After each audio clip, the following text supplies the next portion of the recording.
오늘 우리에게 주시는 하나님의 말씀은 하박국 1장 2절 말씀입니다. 여호와여, 내가 부르짖어도 주께서 듣지 아니하시니 어느 때까지리이까? 내가 강포로 말미암아 외쳐도 주께서 구원하지 아니하시나이다. 지금 선지자 하박국은 하나님께 왜 내가 부르짖어도 듣지 아니하십니까? 이렇게 투정 부리듯 토로하고 있습니다. 사실 이것은 하박국 선지자의 마음만은 아니라고 생각이 됩니다. 제게도 자주 이런 목마름은 있습니다. 하나님은 왜 들어주시지 않으실까? 잘 들어주시지 않는 하나님? 특히 목회를 하면서 요즘 들어서 이런 생각은 더 강하게 자리하고 있습니다. 왜 코로나19로 인해서 교회가 힘들어 하는데 하나님은 가만히 계실까? 어제 오늘 뉴스를 보다 보니까 인천과 군포 지역에서 여러 교회들, 또 여러 목사님들과 교인들이 코로나19에 확진이 되었다.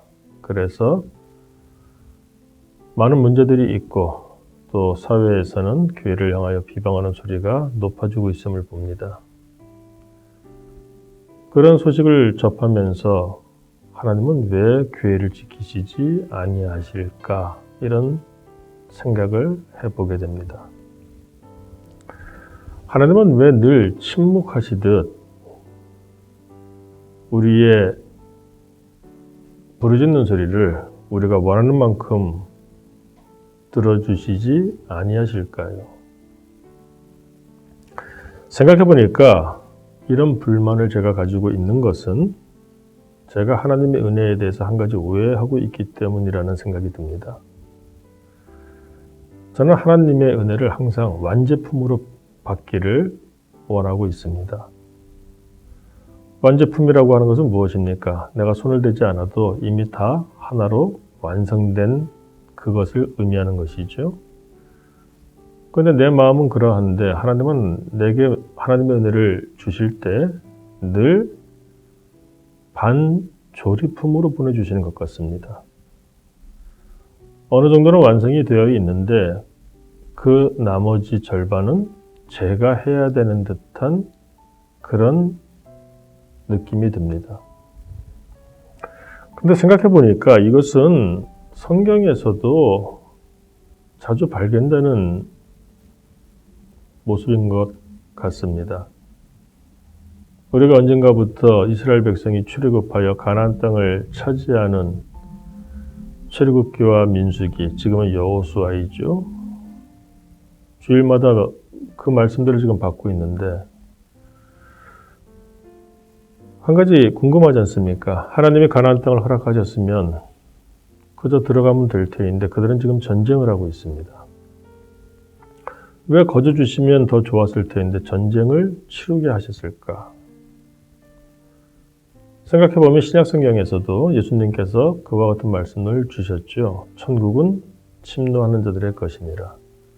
침노하지 아니하고 거저 들어가고 싶은데 그것이 은혜라고 생각하는데 왜 하나님은 우리에게 침노하게 하셨을까? 왜 그 과정을 거치게 하실까?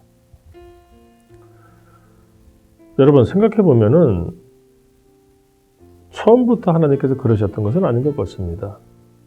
하나님께서 태초에 에덴의 동산을 만드셨습니다. 그리고 아담과 하와를 살게 하셨습니다. 그때 주셨던 에덴 동산은 완제품이었죠.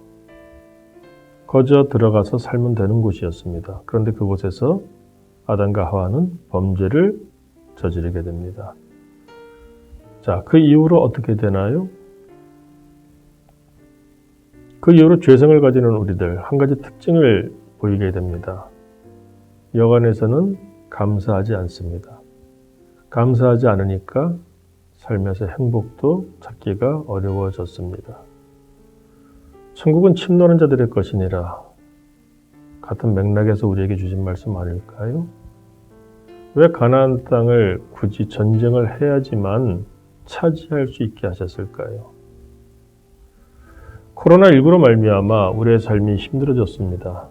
그런데 엎친 데 덮친다고 이제는 교회 생활하는 것조차도 불신자들의 눈치를 봐야 되는 그런 처지에 놓이게 되었습니다. 그런데도 하나님께서는 우리에게 이런 상황을 감당하기를 원하고 계시는 것 같습니다. 왜 그럴까요? 하나님은 침묵하고 계시는 것이 아니라 침묵하듯이 계시는 것입니다. 하나님은 결코 침묵하고 계시지 않습니다. 침묵하듯이 그냥 지켜보고 계실 뿐이죠. 하나님은 우리에게 무엇을 바라고 계실까요? 하나님께서는 우리에게 고난의 의미를 다시 한번 깨닫기를 원하고 계시는 것입니다. 우리는 거저받을 때 감사하지 못합니다. 우리의 죄성으로 말미암아 더더욱 그렇게 된 것 같습니다. 사실 아이들이 세뱃돈을 받을 때 그렇게 크게 감사하나요?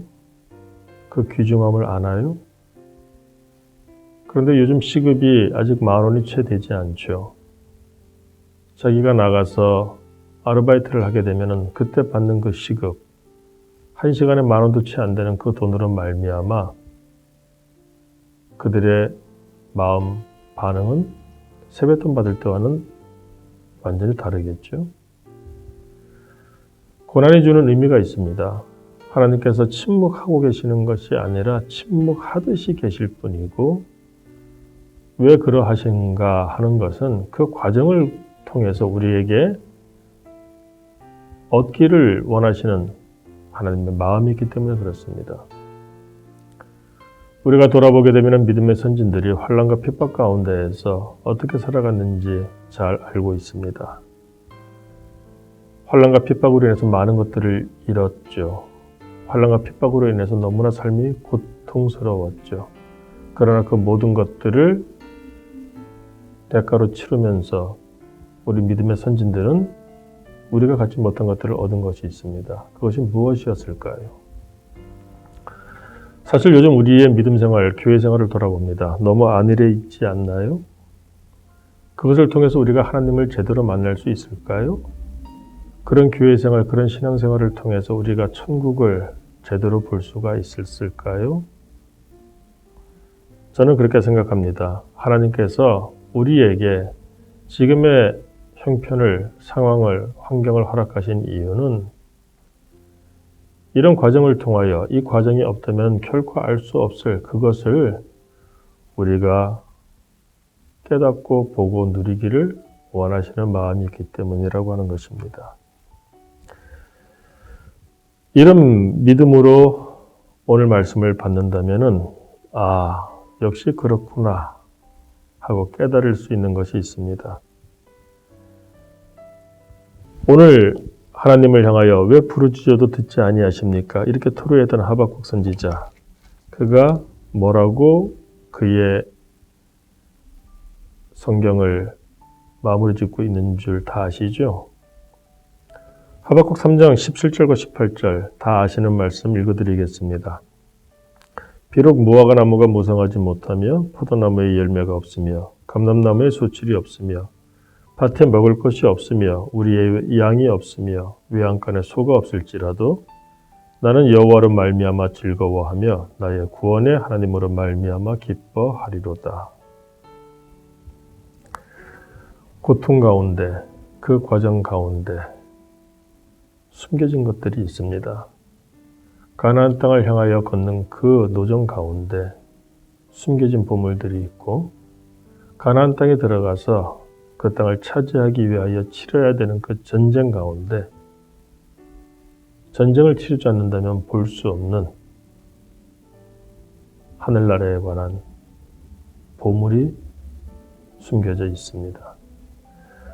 우리의 이런 과정 가운데 내가 찾아내야 될 보물은 무엇일까? 오늘 하박국 선지자의 이와 같은 고민을 우리가 함께 생각하며 이 과정에서 내게 주시는 유익이 무엇인가를 묵상해 볼 수 있는 이 시간이 될 수 있기를 소망합니다. 기도하겠습니다. 하나님 아버지, 하나님의 은혜가 내게 깊고 넓고 높고 크오나